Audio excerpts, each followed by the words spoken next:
უფალი ჩაიტანიას მოძღვრება, ერთგული. კრიშნას ცნობიერებაში მყოფი პიროვნება, რომელიც ბოლომდე თავდადებულია უფლის ტრანსცენდენტული სასიყვარულო სამსახურისადმი, ნახევარ-ღმერთთა ყოველ კარგ თვისებას ივითარებს. მრავალი ღვთაებრივი თვისება არსებობს, მაგრამ უფალი ჩაიტანია მხოლოდ რამდენიმე მათგანს უხასიათებს სანატანა გოსვამის. უფლის ერთგული მუდამ კეთილია ყველას მიმართ და არავისთან არ ჩხუბობს. მას სიცოცხლის არსი აინტერესებს, რომელიც სულიერია. თანაბრად არის განწყობილი ყველასადმი და ვერავინ მოუნახავს რაიმე ნაკლს. მისი დიდსულოვანი ჭკუა მუდამ საღია და წმინდა და თავისუფალი მატერიალური აკვიატებული აზრებისგან. იგი არის ყოველი ცოცხალი არსების კეთილის მყოფელი, მშვიდი და მუდამ კრიშნაზე მინდობილი. მატერიალური სურვილები არ გააჩნია, უაღრესად თამდაბალი და განმტკიცებულია თავის მიზანში. იმარჯვებს 6 მატერიალურ თვისებაზე, როგორიცაა აფხორცობა და მრისხანება და არ ჭამს იმაზე მეც, რაც საჭიროა. მუდამ საღად აზროვნებს და პატივს ცემს სხვებს, მაგრამ საკუთარ პატივისცემას არ მოითხოვს. სერიოზული, წყალობელი, მეგობრული, პოეტური, მარჯვე და ჩუმია. უფლის ერთგული დახასიათებულია შრიმად ბჰაგავატამშიც, სადაც ნათქვამია, რომ იგი მუდამ ამტანი და მწყალობელია. როგორც ყოველ ცოცხალი არსებათა მეგობარს, მას მტერი არ ჰყავს. მუდამ მშვიდია და ყოველ კარგ თვისებას ფლობს. ეს კრიშნას ცნობიერებაში მყოფი ერთგულის დამახასიათებელი რამდენიმე თვისებაა მხოლოდ. შრიმად ბჰაგავატამში ნათქვამია, რომ ადამიანისთვის, რომელსაც დიადის სულის, მაჰატმას მსახურების შესაძლებლობა ეძლევა, განთავისუფლების კარები ხსნილია, მაგრამ მატერიალისტებს მიჯაჭვულნი წყვდიადის გზას ადგანან. ჭეშმარიტი წმინდანები, ტრანსცენდენტულები, თავშეკავებულები, მშვიდები და ყოველი ცოცხალი არსების მეგობრები არიან და მრისხანების გავლენაში არ ექცევიან. უბრალოდ ასეთ წმინდანებთან ურთიერთობით კრიშნას ცნობიერ ერთგულად გახდომა შეიძლება. მართლაც ღმრთების სიყვარულის განვითარებისთვის წმინდა ერთგულებთან ურთიერთობაა საჭირო. სულიერ ცხოვრებაში სრულყოფის გზა ხსნილია ყველასთვის, ვინც კი წმინდანთან ურთიერთობაში მოვა და ერთგულის გზის გაყოლით ადამიანი აუცილებლად განივითარებს კრიშნას ცნობიერებას სრულ ერთგულ სამსახურში. შრიმად ბჰაგავატამში ვასუდევა, კრიშნას მამა, ნარადა მუნის ყოველი ცოცხალი არსების კეთილდღეობის შესახებ ეკითხება და პასუხად ნარადა მუნის მოჰყავს ადგილი მაჰარაჯა ნიმის საუბრიდან, 9 ბრძენთან. ო წმინდანო ბრძენებო, თქვა მეფე ნიმიმ, მე უბრალოდ ყოველი ცოცხალი არსების კეთილდღეობის გზის მიგნებას ვცდილობ. წმინდან ადამიანებთან წამით ურთიერთობა ყველაზე მნიშვნელოვანია ცხოვრებაში, რადგან ეს წამი სულიერი ცხოვრების განვითარების გზას ხსნის. შრიმად ბჰაგავატამში ეს სხვაგანაც არის დამტკიცებული. წმინდანებთან ურთიერთობისა და მათთან ერთად ტრანსცენდენტული თემების განხილვის შედეგად ადამიანის სულიერი სიცოცხლის ფასში რწმუნდება. კრიშნას შესახებ მოსმენა ძალიან მალე ყურისთვის სასიამოვნო ხდება და გულის დაკმაყოფილებას იწვევს. თუკი წმინდანების, ანუ წმინდა ერთგულებისგან ასეთი სულიერი ეპისტოლეების მოსმენის შემდეგ ადამიანი მათ ცხოვრებაში გამოყენებას შეეცდება, კრიშნას ცნობიერების გზა ბუნებრივად გადაეზრდება რწმენაში, მიჯაჭვულობასა და ერთგულ სამსახურში. შემდეგ უფალმა ერთგულის მოქცევის შესახებ უამბო სანატანა გოსვამის. მთავარი ისაა, რომ იგი მუდამ ჩამოშორებული უნდა იყოს არაწმინდანთან ურთიერთობას. ამაში მდგომარეობს ერთგულის ქცევის არსი. და რა არის უწმინდური ურთიერთობა? ესაა ურთიერთობა მასთან, ვინც მეტადაა მიჯაჭვული ქალებს და არ არის უფალი კრიშნას ერთგული. ესენი არაწმინდანი პიროვნებები არიან.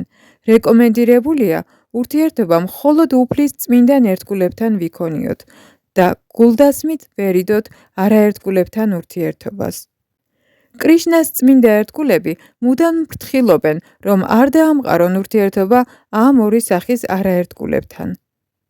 შრიმად ბჰაგავატამში ნათქვამია, რომ ადამიანმა უნდა მიატოვოს ყოველგვარი ურთიერთობა პიროვნებასთან, რომელიც სათამაშოა ქალების ხელში, რადგან ასეთ არაწმინდა პიროვნებასთან ურთიერთობით იგი დაკარგავს ყოველ კარგ თვისებას, როგორიცაა სიმართლე, სიწმინდე, მოწყალება, სერიოზულობა, გონიერება, მორცხობა, სილამაზე, სახელმოხერჭილობა, შემწყნარებლობა, ჭკუისა და გრძნობების კონტროლი და ყოველი სიდიადე, რომელსაც ერთგული თავისთავად იძენს.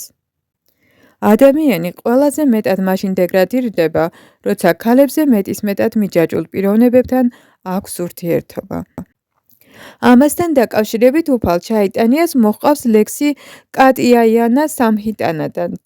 კაცს უჯობს ცეცხლით სავსე გალიაში იყოს დამწვროული, ვიდრე ურთიერთობა იქონიოს მათთან, ვინც უფლის ერთგულები არ არიან. აგრეთვე იმასაც გვირჩევენ, სახეზეც არ შევხედოთ მათ, ვინც არარელიგიურია, ან უზენაესი უფლისადმი ერთგულებას მოკლებულნი არიან. უფალი ჩაიტანია გვირჩევს ყოველ მხრივ ჩამოვშორდეთ არასასურველ პიროვნებებს და უზენაესი უფალი კრიშნას სრული თავშესაფარი ვპოვოთ. იგივე დარიგება ეძლევა არჯუნასაც ბჰაგავად გიტას ბოლო ლექსებში, სადაც კრიშნა ამბობს: უბრალოდ მიატოვე ყველაფერი და მე მომენტე. მე ვიზრუნებ შენზე და დაგიცავ ცოდვითი მოქმედებების ყოველგვარი შედეგებისგან. უფალი მეტად კეთილია თავისი ერთგულებისადმი და მეტად მადლიერი, შემძლე და დიდსულოვანია. ჩვენი ვალია გვჯეროდეს მისი სიტყვების და თუკი გონიერები და საკმარისად განათლებულები ვართ, უყოყმანოდ გავყვებით მის დარიგებებს. შრიმად ბჰაგავატამში აკრურა ეუბნება კრიშნას. ვის შეუძლია შენს გარდა ვინმე სხვას მიენდოს, ვინ არის შენსავე ძვირფასი, მართალი, მეგობრული და მადლიერი? შენ იმდენად სრულყოფილი და სრული ხარ, რომ თუმცა საკუთარ თავს შენს ერთგულებს აძლევ, მაინც სრული და სრულყოფილი რჩები. შენი ერთგულების ყოველი სურვილის დაკმაყოფილება და მისადმი თავის განდობაც კი შეგიძლია. პიროვნება, რომელიც გონიერია და კრიშნას ცნობიერების ფილოსოფიის გაგების ძალა შესწევს, ბუნებრივად ანებებს ყველაფერს თავს და კრიშნას თავშესაფარს ღებულობს. ამასთან დაკავშირებით უფალ ჩაიტანიას მოჰყავს უთავას მიერ შრიმად ბჰაგავატამში ნათქვამი ლექსი. როგორ უნდა შეაფაროს თავი კაცმა ვინმეს კრიშნას გარდა, იგი ესოდენ კეთილია, მიუხედავად იმისა, რომ როცა კრიშნა ჩვილი ბავშვი იყო, ბაკასურას დამ მისი მოკლა ჩაიფიქრა. ძუძუებზე შხამი წაისვა, კრიშნას მოსაწოვად მისცა და ამის გამო მოკვდა. ეს საზარელი ქალი მაინც განთავისუფლდა და კრიშნას დედის დონემდე იქნა ამაღლებული. ეს ლექსი ეხება იმ დროს, როდესაც პუტანამ კრიშნას მოკლა განიზრახა. კრიშნამ მიიღო ამ დემონი ქალის შხამიანი ძუძუები და რძესთან ერთად სიცოცხლეც გამოსწოვა. მიუხედავად ამისა, პუტანა კრიშნას დედის მდგომარეობამდე ამაღლდა. სრულიად მინდობილ სულსა და განდეგილის ცხოვრების წესში მყოფ ადამიანს შორის არსებითი განსხვავება არ არსებობს. ერთადერთი განსხვავება ის გახლავთ, რომ სრულიად მინდობილი სული ბოლომდე კრიშნაზეა დამოკიდებული. მინდობის 6 ძირითადი რეკომენდაცია არსებობს. პირველი ის გახლავთ, რომ ადამიანმა უნდა მიიღოს ყველაფერი, რაც სასიკეთოა ერთგული სამსახურის შესრულებისთვის და მზად იყოს ამ პროცესის მიხებისათვის. მეორე იმაში მდგომარეობს, რომ ადამიანმა უარი უნდა თქვას ყველაფერზე, რაც არასასიკეთოა ერთგული სამსახურის შესრულებისთვის და მზად უნდა იყოს ყოველივე ამის მიტოვებისთვის. მესამე, დარწმუნებული უნდა იყოს, რომ მხოლოდ კრიშნას შეუძლია მისი დაცვა და ბოლომდე უნდა სწამდეს უფლის მფარველობისა. იმპერსონალისტი ფიქრობს, რომ თავისი ჭეშმარიტი არსით ერთიანია კრიშნასთან, მაგრამ ერთგული მეობას ასე არ ისპობს. იგი ცოცხლობს იმ სრული რწმენით, რომ კრიშნა ყოველმხრივ მოწყალედ დაიცავს მას. მეოთხე, ერთგულს ყოველთვის უნდა ესმოდეს, რომ კრიშნა ასულთქმულებს მას. საქმიანობათა ნაყოფებით დაინტერესებულნი, როგორც წესი, მფარველობას ნახევარღმერთებისგან ელიან, მაგრამ კრიშნას ერთგული არც ერთ ნახევარღმერთს არ სთხოვს და მფარველობას. იგი სრულიად დარწმუნებულია იმაში, რომ კრიშნა დაიცავს მას ყოველგვარი არასასიკეთო პირობებისგან. მეხუთე, ერთგულს მუდამ ესმის, რომ მისი სურვილები დამოუკიდებელი არ არის. თუ კი კრიშნას არ სურს მისი ასრულება, ისინი ვერ ასრულდება და ბოლოს მან საკუთარი თავი მუდამ ყველაზე დაცემულ სულად უნდა ჩათვალოს, რათა კრიშნამ იზრუნოს მასზე. ასეთმა მინდობილმა სულმა თავშესაფარი უნდა ჰპოვოს წმინდა ადგილებში, როგორიცაა ვრინდავანი, მათურა, დვარაკა, მაეპური და ასე შემდეგ და უფალს ამ სიტყვებით მიენდოს: ჩემო ძვირფასო უფალო, დღეიდან მე შენი ვარ, შეგიძლია დამიცვა ან მომკლა, როგორც მოისურვებ. წმინდა ერთგული ასე აფარებს თავს კრიშნას და კრიშნა იმდენად მადლობელია, რომ ღებულობს და ყოველგვარ მფარველობას უწევს მას. ეს დამტკიცებულია შრიმად ბჰაგავატამში, სადაც ნათქვამია, რომ თუ კი სიკვდილის პირას მისული პიროვნება თავს შეაფარებს უზენაეს უფალს და ბოლომდე მიენდობა მის მზრუნველობას, უკვდავებას მიაღწევს და უზენაეს უფალთან ურთიერთობისა და ტრანსცენდენტული ნეტარებით ტკბობის ღირსი გახდება. შემდეგ უფალმა პრაქტიკული ერთგულის სამსახურის სხვადასხვა სახეები და ნიშნები განუმარტა სანატანა გოსვამის. როდესაც ერთგულის სამსახური ჩვენი ახლანდელი გრძნობებით სრულდება, მას პრაქტიკული ერთგულის სამსახური ეწოდება. სინამდვილეში ერთგულის სამსახური ცოცხალი არსების მარადიულ სიცოცხლეს წარმოადგენს და ყველას გულშია მიძინებული. პრაქტიკას, რომელიც ამ მიძინებულ ერთგულ სამსახურს აღვიძებს, პრაქტიკული ერთგულის სამსახური ეწოდება. ამის შინაარსი იმაში მდგომარეობს, რომ ცოცხალი არსება თავისი არსით არის უზენაესი უფლის განუყოფელი ნაწილაკი.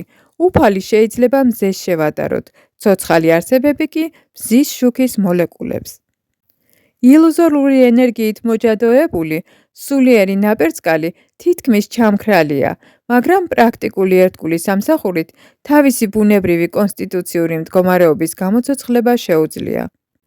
უნდა გვესმოდეს, რომ როდესაც ერთგულის სამსახურის პრაქტიკას ეწევა, თავის თავდაპირველ და ნორმალურ განთავისუფლებულ მდგომარეობას უბრუნდება. ერთგულის სამსახურის შესრულება ჭეშმარიტი სულიერი მოძღვრის ხელმძღვანელობით საკუთარი გრძნობებით შეიძლება.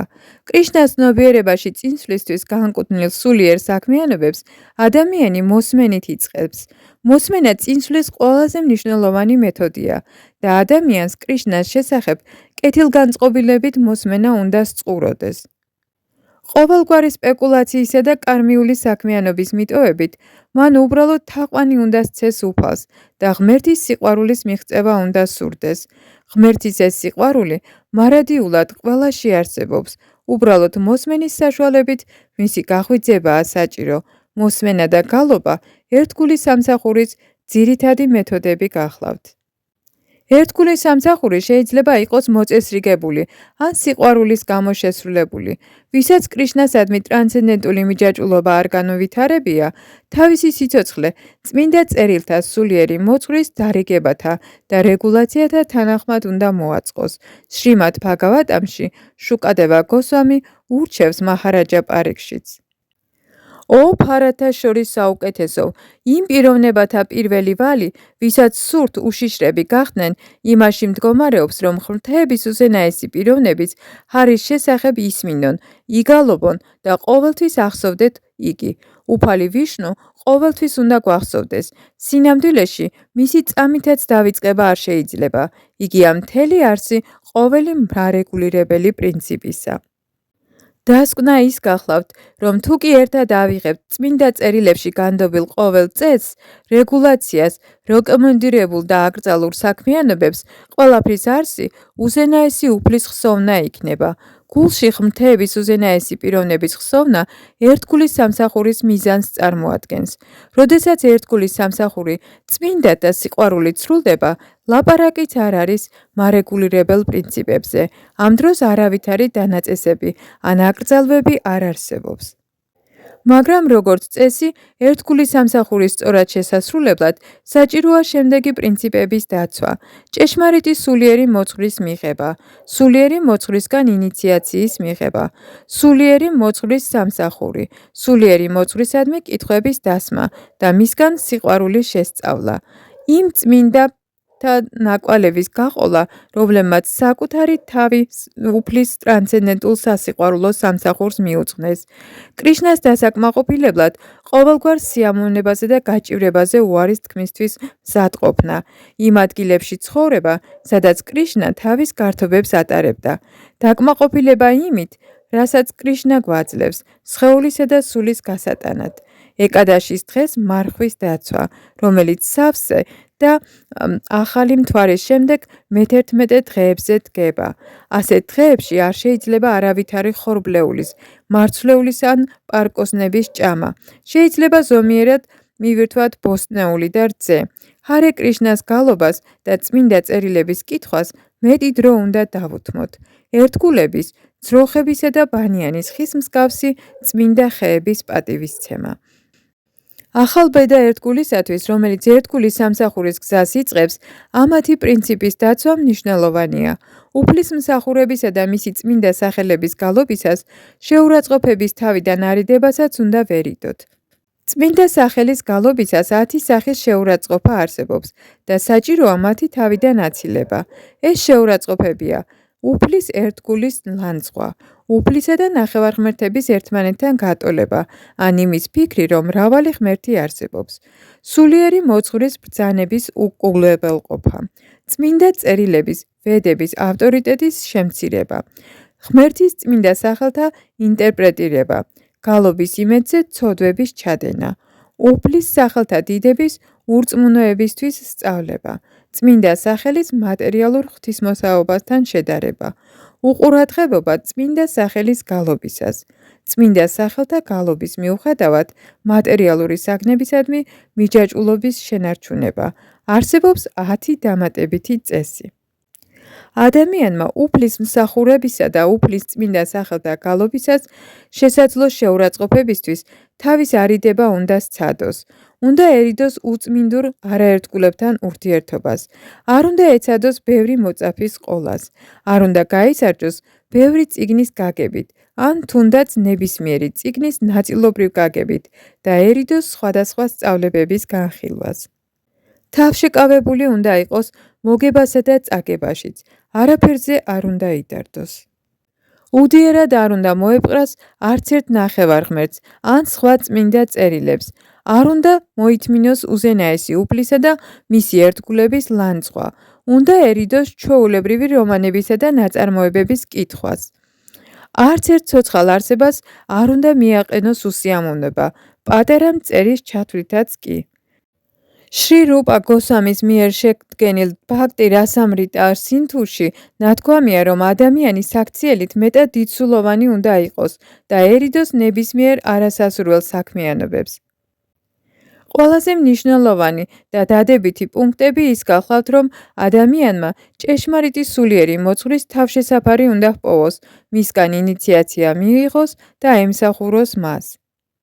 ამასთან ერთად, ერთგულის სამსახურის 35 მუხლი არსებობს. ესენია: მოსმენა, გალობა, ხსოვნა, თაყვანისცემა, ლოცვა, მსახურება, მსახურის მოვალეობის შესრულება, მეგობრობა, ყველაფრის შეთავაზება, ცეკვა ღვთაების წინაშე, სიმღერა, ამბების შეტყობინება, ქედის მოხრა, ერთგულის პატივსაცემად ფეხსი ადგომა, ერთგულის გაცილება, როდესაც იგი კარისკენ გაეშურება, უფლის ტაძარში შესვლა, უფლის ტაძრის გარშემოვლა, ლოცვათა კითხვა, ჰიმნების წარმოთქმა, სანკირტანას ანუ ერთობლივი გალობის ჩატარება, ღვთაებისადმი შეთავაზებული ჩინერისა და ყვავილების ყნოსვა, პრასადის კრიშნასადმი შეთავაზებული საჭმლის მიღება, არატიკას ცერემონიაზე დასწრება, ღვთაების ყურება, უფლისადმი გემრიელი კერძების შეთავაზება, მედიტაცია, ხე ტულასისადმი წყლის შეთავაზება, ვაიშნავების ანუ წინწასული ერთგულებისადმი თაყვანისცემის გამოხატვა.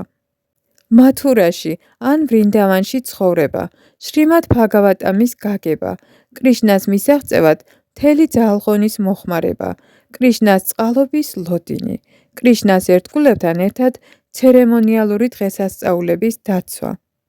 ყოველ მხრივ მინდობა, სხვადასხვა ცერემონიალური დღესასწაულების ჩატარება. ამ 35 მუხლს შეიძლება კიდევ 4 დავუმატოთ. ესენია: სხეულზე სანდალის ხის ნელსაცხებლის ნიშნის წასმა, რაც იმაზე მიუთითებს, რომ იგი ვაიშნავია. სხეულზე უფლის წმინდა სახელების მოხატვა. სხეულის დაფარვა ღვთაებების სამოსის ნარჩენებით. ჩარანამატას ანუ იმ წყლის მიღება, რომლითაც ღვთაება იქნა განბანილი. ეს 4 დამატებითი მუხლი მთლიანობაში ერთგულის სამსახურის 39 მუხლს შეადგენს და მათგან ყველაზე მნიშვნელოვანია შემდეგი 5: ერთგულებთან ურთიერთობა, უფლის წმინდა სახელის გალობა, შრიმად ბჰაგავატამის მოსმენა, ისეთ წმინდა ადგილებში ცხოვრება, როგორებიცაა მათურა ან ვრინდავანი, დიდი ერთგულებით ღვთაების მსახურება. ამ მუხლებს განსაკუთრებით იხსენიებს რუპა გოსვამი თავის წიგნში „ფაქტი რასამრტა სინთუ“. ზემოთ აღნიშნულ 39 მუხლს დამატებითი 5 მუხლი 44 მუხლს შეადგენს. თუკი მათ 20 მოსამზადებელ საქმიანობას დავუმატებთ ერთგულის სამსახურის შესასრულებლად, 64 სხვადასხვა მუხლი გამოვა. ადამიანს შეუძლია ეს 64 მუხლი თავისი სხეულით, ჭკუითა და გრძნობებით მიიღოს და ამრიგად თანდათანობით განწმინდოს თავისი ერთგულის სამსახური. ზოგიერთი ეს მუხლი სრულიად განსხვავებულია ერთმანეთისგან, ზოგიერთი მსგავსია და დანარჩენები შერეული ჩანს. შრილა რუპა გოსვამიმ გვირჩია, რომ ვიცხოვროთ მათთან ერთად, ვისაც მსგავსი ცნობიერება გააჩნიათ. ამიტომ აუცილებელია ჩამოვაყალიბოთ გარკვეული საზოგადოება კრიშნას ცნობიერებისთვის და ერთად ვიცხოვროთ კრიშნასა და ერთგულის სამსახურის ცოდნის გასავითარებლად. ასეთ საზოგადოებაში ცხოვრების უმნიშვნელოვანეს მუხლს ბჰაგავად გიტასა და შრიმად ბჰაგავატამის ერთობლივი გაგება წარმოადგენს. როდესაც რწმენა და ერთგულება განვითარდება, ისინი გადაიზრდება ღვთაების თაყვანისცემაში, წმინდა სახელის გალობაში და ისეთ წმინდა ადგილას ცხოვრებაში, როგორიც მათურა და ვრინდავანია. ბოლო 5 მუხლი, პირველი 39-ის შემდეგ ნახსენები, ყველაზე მნიშვნელოვანი და არსებითია. თუკი ადამიანს უბრალოდ ამ 5 მუხლის შესრულება ძალუძს, იგი სრულყოფილების უმაღლეს საფეხურზე ამაღლდება, მაშინაც კი, თუკი მათ არასრულყოფილად შეასრულებს. საკუთარი უნარის მიხედვით, ადამიანმა შეიძლება მხოლოდ ერთი ან მრავალი მუხლის შესრულება შეძლოს, მაგრამ ამ გზაზე განვითარების ძირითადი ფაქტორი არის ერთგულის სამსახურისადმი სრული მიჯაჭვულობა. ისტორიაში მოცემულია მრავალი ერთგულის მაგალითი, რომლებმაც ერთგულ სამსახურში სრულყოფილებას ერთი მუხლის ვალდებულების შესრულებით მიაღწიეს და არსებობს მრავალი ისეთი ერთგულიც, მაგალითად მაჰარაჯა ამბარიშა, რომლებიც ყოველ მუხლს ასრულებდნენ. აი ის ერთგულები, რომლებმაც ერთგულ სამსახურში სრულყოფილებას მხოლოდ ერთი მუხლის შესრულებით მიაღწიეს. მაჰარაჯა პარიქშიტი, რომელიც განთავისუფლდა და სრულ ქნას მიაღწია, უბრალოდ მოსმენით. შუკადევა გოსვამი განთავისუფლდა და ერთგულ სამსახურში უბრალოდ გალობით მიაღწია სრულ ქნას. პრაჰლადა მაჰარაჯა, რომელმაც ხსოვნით მიაღწია სრულყოფილებას. ლაქშმი, რომელმაც უფლის ლოტოსის ტერფების სამსახურით მიაღწია წარმატებას. მეფე პრთუ, რომელმაც უბრალოდ თაყვანისცემით მიაღწია სრულ ქნას. აკრურა, რომელმაც წარმატებას უბრალოდ ლოცვით მიაღწია. ჰანუმანი, რომელმაც სრულ ქნას მიაღწია უბრალოდ იმით, რომ უფალი რამას მსახური გახდა. არჯუნა, რომელმაც სრულ ქნას მიაღწია უბრალოდ იმით, რომ კრიშნას მეგობარი გახდა და ბალი მაჰარაჯა, რომელმაც სრულ ქნას მიაღწია იმით, რომ ყველაფერი მიუძღვნა უფალს, რაც მფლობელობაში გააჩნდა. რაც შეეხება მაჰარაჯა ამბარიშას, იგი სინამდვილეში ასრულებდა ერთგული სამსახურის ყოველ მუხლს. უპირველეს ყოვლისა, მან ჭკუა კრიშნას ლოტოსის ტერფებისკენ მიმართა. სიტყვებით მეტყველების უნარით, ღმრთების უზენაესი პიროვნების ტრანსცენდენტულ თვისებებს აღწერდა. ხელებით ღვთაების ტაძარს ასუფთავებდა. ყურებით კრიშნას სიტყვებს ისმენდა და თვალებით ღვთაებას შეჰყურებდა. შეხების გრძნობა ერთგულთა სამსახურში ჰქონდა დასაქმებული და ყნოსვის გრძნობა კრიშნასადმი შეთავაზებული ყვავილების სურნელის განცხრობით. ენით კრიშნას ლოტოსის ტერფებისადმი შეთავაზებულ ტულასის ფოთლებს მიირთმევდა. ფეხებით კრიშნას ტაძარს მიეშურებოდა და თავით ქედს უხვრიდა კრიშნას ღვთაებას. რადგან ყოველი მისი სურვილი და მისწრაფება ამრიგად იქნა დასაქმებული უფლის ერთგულ სამსახურში, ამბარიშა მაჰარაჯა ერთგულის სამსახურის ყოველი სახის შესრულების საუკეთესო მაგალითად ითვლება. ვინც სრულ კრიშნას ნობიერებაში ერთგულ სამსახურს იწყებს, თავისუფლდება ბრძენების, ნახევარღმერთებისა და წინაპრების მიმართ ყოველგვარი ვალებისგან, რომელთა მიმართაც, როგორც წესი, ყველაა დავალებული. ეს დამტკიცებულია შრიმად ბჰაგავატამში. ვინც ბოლომდეა დაკავებული უფლის ერთგულ სამსახურში, ო მეფეო, აღარ არის დავალებული ნახევარღმერთების, ბრძენების, სხვა ცოცხალი არსებების, საკუთარი ნათესავების, წინაპრების და რომელიმე არსებებისგან. ყოველი ადამიანი დაბადებიდან მოყოლებული უმალვე დავალებული ხდება უამრავი ადამიანისგან და მას ათასგვარი რიტუალისტური ფუნქციის შესრულება ევალება მოვალეობის გამო, მაგრამ თუ კი იგი ბოლომდე მიენდობა კრიშნას, მოვალეობები გაქრება, იგი ყოველგვარი ვალისგან განიწმინდება. მაგრამ ყურადღებით უნდა აღინიშნოს, რომ როდესაც ადამიანი თავს ანებებს ყველა სხვა ვალდებულებას და უბრალოდ კრიშნას ტრანსცენდენტულ სამსახურს იწყებს, მას სურვილი უქრება და არასრულებს ცოდვით საქმიანობებს და ნაკლებად შესაძლებელია, რომ ხელი მიჰყოს მათ. მაგრამ თუ კი არა ნებით, არამედ შემთხვევით, ცოდვით საქმიანობას ჩაიდენს, კრიშნა ყოველნაირად იცავს მას. იგი არ საჭიროებს რაიმე სხვა მეთოდით განწმენდას, რაც დამტკიცებულია შრიმად ბჰაგავატამში. ერთგული, რომელიც ბოლომდე დაკავებულია უზენაესი პიროვნების ტრანსცენდენტული სასიყვარულო სამსახურით, დაცულია უზენაესი პიროვნების მიერ, მაგრამ თუ კი იგი წინასწარი განზრახვის გარეშე ჩაიდენს რაიმე ცოდვას, ან გარკვეული ვითარების გამო იძულებული იქნება ცოდვა ჩაიდინოს, ღმერთი, რომელიც მის გულში იმყოფება, ყოველ მხრივ დაიცავს მას. სპეკულაციური შემეცნებისა და განდეგილობის პროცესები არ არის ერთგულ სამსახურში ამაღლების მთავარი მუხლები. საჭირო არ არის არაძალმომრეობისა და გრძნობათა კონტროლის პრინციპის მიღება, თუმცა სხვა პროცესებში ამ თვისებების განვითარებისთვის წესები და რეგულაციებია მოცემული. ამ პროცესების შესრულების გარეშეც კი ერთგული ყოველ კარგ თვისებას ივითარებს, უბრალოდ ერთგული სამსახურის შესრულებით. შრიმად ბჰაგავატამის მე-11 სიმღერაში უფალი თავად ამბობს, რომ თუ კი ადამიანი მართლა დაკავებულია უფლის ერთგული სამსახურით, საჭირო არ არის სპეკულაციური ცოდნის და განდეგილობის განვითარება.